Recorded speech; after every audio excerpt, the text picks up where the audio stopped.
안녕하세요. 행복한 연태교실입니다. 오늘은 융프라우 구경을 마치고 하산하는 길에 들리면 좋은 멋진 트레킹 코스를 하나 소개하겠습니다. 융프라우를 돌아보고 산악열차로 내려오다 중간점에 클라이네 샤이덱 역에서 지역 열차로 바꾸어 타게 됩니다. 그리고 계속해서 처음 출발한 장소 그린드벨트나 라우트 브루넨으로 돌아가는데, 오늘 추천 코스는 바로 가지 마시고 클라이네 샤이덱 역에서 내려서 주변을 돌아보시고 아랫마을 뱅행까지 걸어서 멋진 트레킹 코스를 즐겨보시기를 강력하게 추천합니다.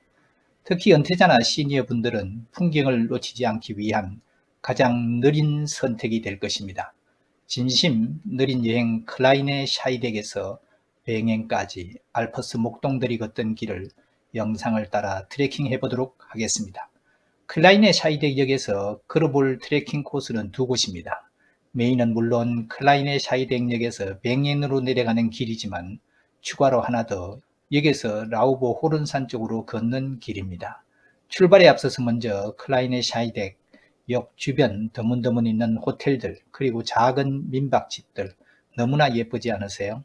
저 높은 설산과 파란 목가적 초원을 끼고 있는 경치들입니다. 경치가 너무나 아름답습니다. 자, 이제 라우버홀은 정상 쪽으로 난 능선을 따라서 오르면 거기에 멋진 풍경이 기다리고 있습니다. 그린데발트 블릭이라는 산장이 나옵니다. 거기서 조금만 더 올라가면 라우버 홀은 정상인데, 가는 길도 정말 예쁘고 거기다 작고 앙증맞은 호수도 있고 좁은 길과 양옆으로 나는 파란 초원들, 그리고 발 아래 저 멀리 보이는 계곡과 그 건너편 높은 설산, 정말 환상 그 자체입니다. 능선을 따라서 위로 길게 이어지는 멋진 오솔길, 모두가 스위스 알프스의 풍경입니다. 호수를 한 번 더 클로즈업 해봤습니다. 물 색깔이 너무 좋지 않나요? 빙하물 코발트색입니다. 길 주변 따라서 파란 풀밭도 멋있지만, 영상에 보시듯이 멀리 조금 전 다녀온 융프라우 바이산과 눈 덮인 설산, 그 위를 뒤덮고 시시각각 변모하는 구름대, 구릉지대에 드문드문 서 있는 나무들, 그리고 몇몇 아름다운 집들, 눈산과 대비되게 발밑은 파란 초원과 예쁜 꽃들이 활짝 피어 있습니다. 멋진 저 길을 걸어서 올라왔고 다시 내려가며 한 번 더 좌우 풍경을 가슴으로 만끽합니다. 이곳은 또 어떤가요? 초원, 융프라우, 눈, 예쁜 집들을 한 곳에 모아놓았습니다.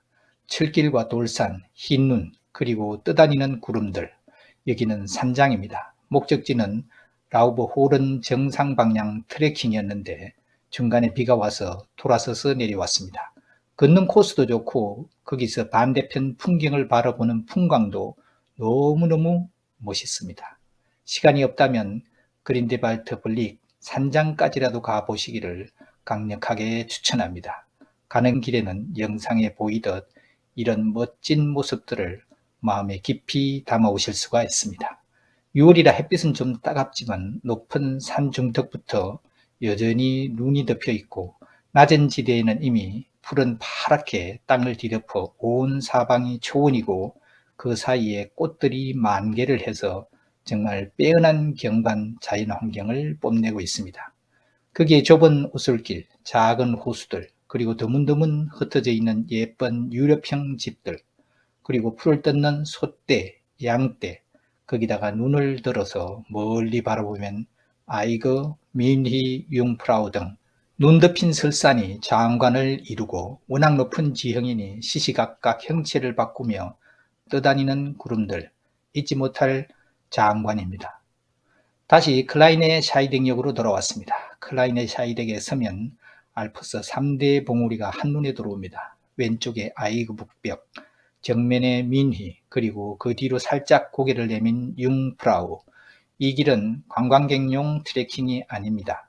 예전부터 목동과 주민들이 오르내리던 생활의 길입니다. 길은 넓고 완만합니다. 처음부터 숨이 찰 이유는 없습니다. 이 길의 목적은 속도가 아니라 풍경이니까요. 조금 내려오면 초록빛 초원이 본격적으로 펼쳐집니다. 바람소리, 풀냄새, 멀리서 들리는 기차 소리까지. 이 순간만큼은 여행자가 아니라 잠시 이곳 사람이 된 기분입니다. 다시 봐도 가슴이 뛰는 장면들입니다. 경사진면의 위쪽은 철길, 위로 기차가 달리고 그 아래로 사람들이 걷고 옛날 목동들이 걸었던 오솔길, 파란 풀들, 잔디들, 왼쪽은 그냥 산이 아닌 엄청난 바위산, 그 위에 하얀 만년설, 케이블카를 타고 높이 높이 올라야 볼 수 있는 바위설산, 그러나 영화에서나 볼 수 있는 히말라야 설산 같은 산이 기차처럼 계속해서 이어집니다. 그 길을 따라서 1시간을 넘게 걷고 또 걸어도 여전히 철길은 이어지고 파란 초원도 이어지고 오솔길도 꼬불꼬불 끝없이 이어집니다. 왼쪽은 깊은 계곡으로 저만치 깊게 패여 있고 그 건너편에는 높고 높은 돌산에 흰 눈이 뒤덮여 기차 열량처럼 연결이 길게 이어져 있습니다. 쭉 뻗어 있는 산, 이런 풍경이 충분한 트레킹을 하고 다리가 지쳐 더 이상 못 걸을 만큼 충분한 환상적인 코스입니다. 다른컨대 미국, 유럽 수없는 트레킹 코스를 돌아보았지만 여기가 으뜸입니다.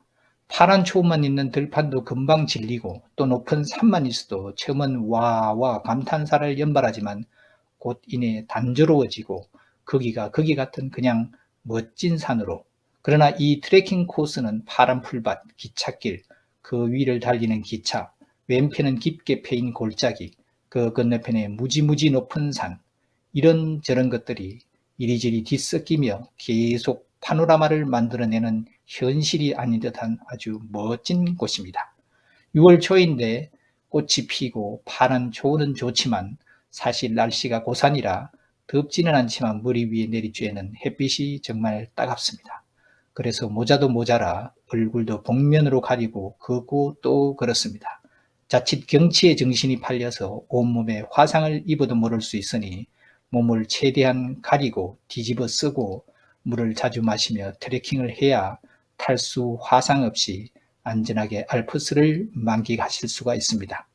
가는 길이 비포장이라 길이 자갈길에는 눈 녹은 물로 질펀하기도 했지만 그럼에도 불구하고 주변 산책하던 느릿느릿 온 세상이 내 세상인 듯 그렇습니다.